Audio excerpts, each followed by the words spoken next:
তিন দিয়া কোনো একটা সংখ্যারে কীভাবে ভাগ যায় এটা আমরা সবাই জানি। সবগুলো নাম্বারে যোগ করো, যোগ করে 3 দিয়ে ভাগ করে দাও, যদি যায় তাহলে 3 দিয়ে ভাগ যাবে।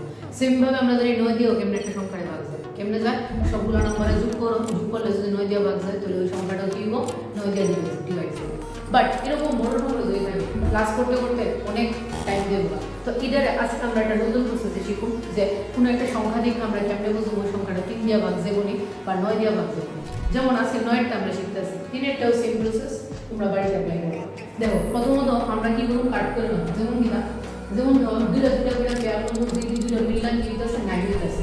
যেমন 9 আর 0 প্লাস করলে 9 বা 3 আর 6 যোগ করলে হতে 9 বা 5 আর 4 যোগ করলে হতে 9 বা এবার আর কি আছে, আর কিছু আছে কি, এদিকে 8 আর 1 9 আরেকটা বার 7, আচ্ছা 5 আর 1 যোগ করলে হতে 6, 6 এর লগে 7 যোগ করলে হতে 13, 13 কি 9 দিয়ে ভাগ যাবো, দেখো পুরো এই সংখ্যাটা কিন্তু না 9 দিয়ে ভাগ যেত না। বুঝতে পারলে কমেন্ট করে জানাইও, না বুঝলে এটাও কমেন্ট করে জানাইও।